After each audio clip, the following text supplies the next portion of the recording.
Hey, I'm Alex Radical from Board Game Co, and this is News and Week in Review, where we're going to go through a variety of news pieces, as well as the videos and games we've covered this past week. It will be a shorter video this week. I don't have a creator spotlight this week, as well as I don't have like my tablet or whatever, because very few news pieces to go over, although there are some big news pieces to go over. Specifically, tariffs have been rolled back. Tariffs have been rolled back to 30%, down from 145%, which is great news, except keep in mind that also 30% is still 30% higher than it was 4 months ago when there were no tariffs. Additionally, the fact that there are freight charges are now going up as well, because everyone kind of put shipments on hold, and now everyone's in a rush to go ahead and get their things shipped before this 90 days, because it's only for 90 days, although we'll see what happens after that, but everyone's in a rush to get things shipped before the 90 days are up. That does mean that freight prices are much higher. I've seen reports to be as much as double from what freight prices were. So, you kind of have a lower tariff rate, but still higher than things were before, as well as only 90 days, but that might work out to be longer, as well as your freight prices are higher. But hey, you gotta go ahead and, accept that worse situation as a good thing-ish, I guess. And check out the article by Board Game Wire. I'll link to it down below. But, and this is one of the things that I know some viewers might disagree, and that's okay, we're still allowed to be friends, but I definitely have seen some people who are like, oh, it's all good news, everything's okay now, like, you see, we all told you it's going to be great in the end. No, 30% tariffs and double freight pricing is very, very, very, very much bad news. It's just that you're right, things were so bad that this is good news comparatively speaking. It's not great. Imagine in your situation, again, anyone who's sitting there, anyone who's touting how this is all fine and dandy now, just pretend for a second that you got your job, your pay. Imagine your pay was slashed 50%. And then they're like, you know what, we're only going to slash it 15% instead. And then imagine everyone you knew told you, you see, it's all good, it's all okay. That's kind of the situation that's happening here. So just remember that and act with some degree of grace before you pop into a Facebook group and tell people who spent their entire lives trying to make board games, hey, you should be grateful for the current status quo, because that's not at all what should be the case. In any case, that is 30% tariffs rolled back. Separately from that, we have I'm not gonna get to it. I was gonna do something else, but no, I'm not. We're gonna move on. I'm not trying to poke the bear too much right now. Anyways, moving on, we have Hachette is going to be raising prices. Hachette announced that they are raising prices. They basically said, yeah, and this is after the tariffs have been rolled back. They said tariffs are higher, the freight prices are higher, the uncertainty and stability are higher. So prices are going up. They are trying to keep it as minimal as possible, but this is to be expected with the situation. So prices are going up from Hachette, and we'll see who comes next. Outside of that, we have Alliance and Diamond did finally get it. Alliance distributors, or I can't remember which, now I'm forgetting which one. Whichever was the, I think it was Alliance. Alliance went under? I can't remember. A comics one. There was a whole comic thing. They went under. I'll include the link down below to ICV2 did a coverage on it. But effectively, they have finally been bought, I believe, by two different companies. One acquiring their assets, one acquiring their rights. But if you're interested in that kind of a bankruptcy issue going on, I'll have a link to that down below as well. And that is basically everything we have for our news. Just 3 short news pieces. Again, the tariffs are kind of a big deal. Others are a little peripheral. But that's what we got right now, which brings us to the videos we've had this past week. Videos we had games being added to the collection. That was Sunday's video, just going over a few games that are being added based on the games I played in April. We also had a month in review going up in the same day, the usual month in review going over videos, best games, disappointments, all of that stuff covering the prior month. Then we had 2 back or not to back going up on the channel, kind of midweek, nothing that exciting going on. I am curious what this next week will bring. I have not yet started the process of looking over things. I will do so shortly. But hopefully there'll be some more exciting projects going up as far as our 2 back and not to back.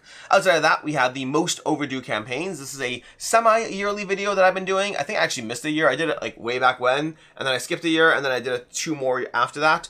But I did it again this year. My most overdue crowdfunding campaigns. I do find that the longer the series goes on, the more repeat offenders there are of just companies that just still haven't delivered in who knows how long. And yes, Storm Thunder is the highlight in that category. I still want the game. I'm still excited for the game. I still did spend like $800 plus on getting everything. I mean, not getting everything. I'm buying everything and not getting anything. That would be Storm Thunder. That would be the most overdue campaigns. And then I had on Friday a 2020 ratings breakdown. This is a semi-interesting video. It might be like, it's kind of thing that could be interesting to some of you and completely uninteresting to others. But effectively, it was a breakdown of all the ratings I've given in the year 2020. I'm going to be doing this for every single year. 2021, 2022, 2023, 2024, 2025, all the way till done with 2025 before I do it, but it covers my most common score, my average rating, some notable highs and lows of the year, things like that. Just kind of giving you a little bit of an average look at what my ratings kind of average out to. I think it's interesting to look at aggregate data as opposed to being like, oh, you only give 3.5s. Sometimes yes, sometimes no. As opposed to being, you love games and you give them 5 out of 5s. Like, I do find different viewers will have different perceptions of what my ratings are at any point. Like, I've gotten comments all over the spectrum as to what my videos are, what my reviews are, and looking at averages kind of gives you an actual picture. Not just averages, the most common, those give you more of a real picture than just happening to see a few videos here and there. Then again, the inherent problem is the people who watch those few videos here and there are usually the least likely to watch this summary. So I guess it's just for me and you, maybe. I don't know. Anyways, those are the videos on the channel, which brings us to the games we covered this past week. On Saturday, I had a video for, well, I had a few of these actually this week, but I had one of my 6-game roundups. I had Rivages, Jewish Card Revoked, Sneferu, Lure, Wizard's Cup, and Moonlight Market. Rivages I enjoy, but didn't knock it out of the park. Jewish Card Revoked was, not my kind of game. Despite the Jewish theme, it's more of a party game, not really for me. Sneferu, I wanted to like, did not. Lure was kind of okay, honestly, fairly boring as far as all-play games go. Like, it's fine, I'll play it, but like, it's one of my lower all-play games. Wizard's Cup was a good premise, but not variable enough as far as the game. And then Moonlight Market was pretty good. Moonlight Market might have been one of my favorite ones from those series of games. Then we had a review for YRO from Play to Z. I really enjoyed YRO. I thought it was a very fun little game of just like, I thought it was good. I thought it was a good game that I give it a 4 out of 5. It's very, very fun to build up your little combos, plays quickly, hope for more expansion content. Don't need it, but it would be nice to have more variability. But I enjoyed YRO pretty decently.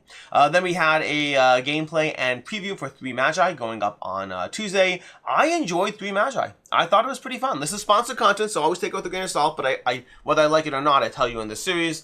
3 Magi was pretty fun. I do think it needs some issues with the rules. Like, there were definitely some, I went through the rules multiple times and watched the video on how to play, and there were some things that were definitely not clear. We were able to get through it easily enough anyway, but there were some things that were not perfectly clear as far as how things go.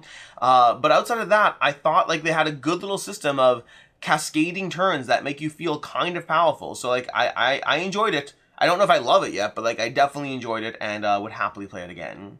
Then we had a review for Alibis going up. Alibis all-play launch day, like secret crowdfunding campaign on Tuesday with a whole bunch of games slowly being revealed. Alibis was one of those, and I've been playing Alibis for several months now, so because they had an early prototype copy a while ago. But I put up a review for Alibis on Tuesday. I gave it a 4 out of 5. I really like Alibis. I like my first game. I was like, it's fine, but I'd rather play So Clover and Codenames. But I've consistently been trying to play Alibis. We finally got a perfect game. Finally, after the review's filmed, this past week I was playing Alibis again.